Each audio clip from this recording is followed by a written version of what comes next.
On Monday, we heard from supporters of the Amherst town meeting petition regarding that community being a sanctuary for undocumented immigrants.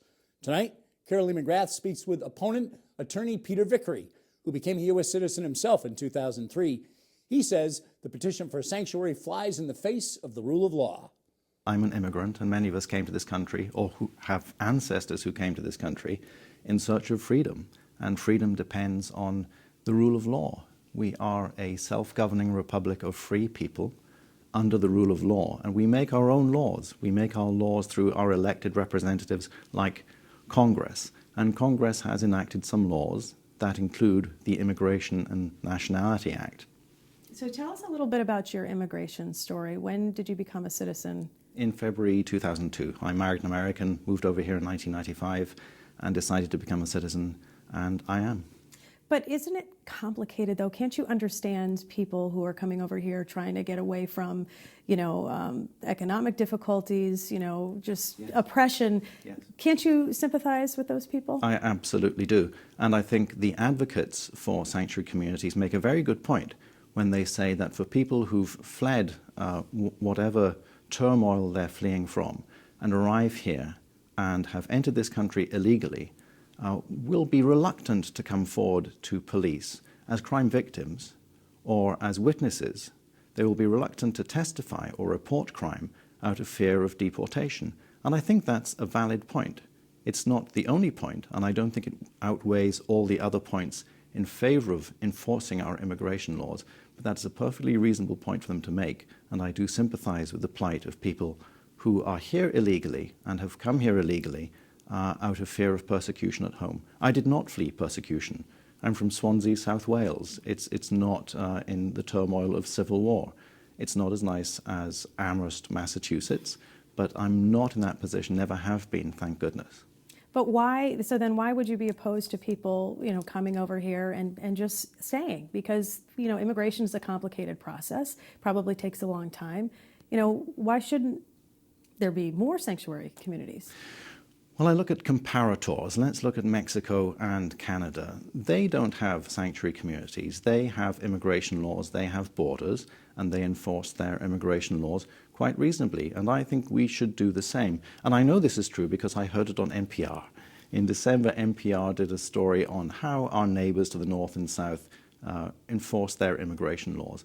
And in Canada, it would be inconceivable for the police to not comply with detainer requests, for police not to take part in immigration enforcement. Similar in Mexico, although Mexico now has a new law under which entering the country illegally is not a crime. In the United States, of course, entering the country illegally in violation of Section 1325 is a crime. First offense misdemeanor, second and subsequent are felonies. So if people want to change that law, they are free to lobby for it. Run for Congress, lobby Congress. I'm all for that. That's the way we change the law in the United States, but we should not ignore the law. But how, I think the other side has definitely made the point that, look, it's not the job of a local cop to enforce federal law. They're not ICE agents. They're doing the business of whatever it is that day in the town of Amherst. Why should they have to enforce federal law?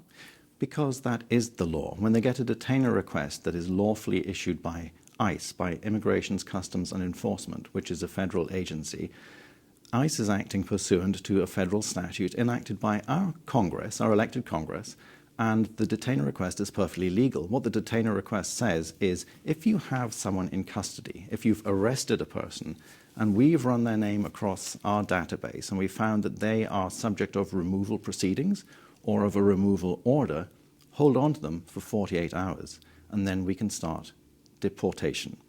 And I understand the advocates there are some good faith reasons for opposing that. There are others who simply want to delegitimize the law. They want to destigmatize the crime and stigmatize those who oppose the sanctuary proposal. They wish to sort of put people who oppose the sanctuary proposal into that nasty little box marked racist, xenophobe, bigot. They want to delegitimize the law itself. And there are other people who, in perfectly reasonable good faith, want sanctuary communities because they think it will make communities safer, communities stronger. And I think that's a reasonable point of view, but it's wrong. Okay, but what about, we talked about the politics of this.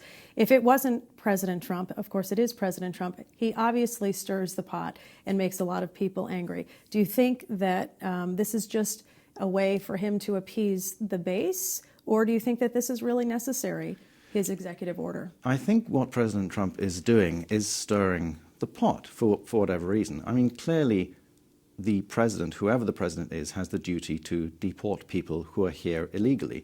President Obama deported 2.7 million people. Maybe that's not as many as Donald Trump wanted, but 2.7 million is a lot of people to deport. And there are those who think that deporting anybody is wrong. You should destigmatize it. And there are others who want to give the president a poke in the eye. And I get that. I understand that. The folks in Harrisville, Dublin, and Lyme, New Hampshire, for example, who declared themselves sanctuary villages, they do not have big immigrant communities, undocumented or otherwise. They don't have high populations at all. They're all small villages. And look at Lyme, New Hampshire. Population 1,700. Average household income north of $100,000. 97% white. They're poor in immigrants, but they're rich in progressive Democrats. Lyme, New Hampshire went heavily for Hillary Clinton. She cleaned up in Lyme. It was the Lyme landslide. She got about 800 votes there. So people in those communities, those heavily Democratic communities, disgruntled at the election of President Trump, want to kind of give him a poke in the eye. So there's some of that, and I get it.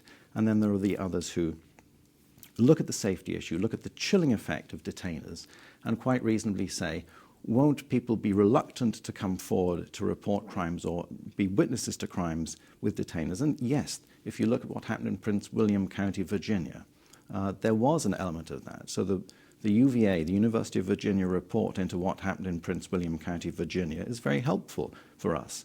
In that county, what they did was the flip side of what Amherst is proposing to do. In Prince William County, the police were instructed to proactively police immigration, to enforce the immigration laws. And initially, the report says there was a chilling effect.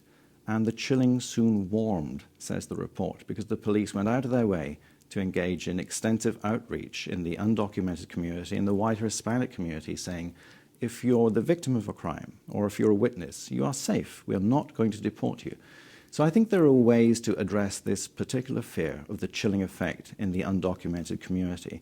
But at the end of the day, should we make national policy on the basis of whether some people will be reluctant to come forward to report crimes when there are so many other reasons they might be reluctant to come forward and report crimes, language barriers, for example, or an ingrained cultural antipathy toward the police? Many in the undocumented community are from places where the police are corrupt and violent. It's going to take them a while to acculturate to our police, who are not. But this is a fixable problem. The chilling effect is one we can fix.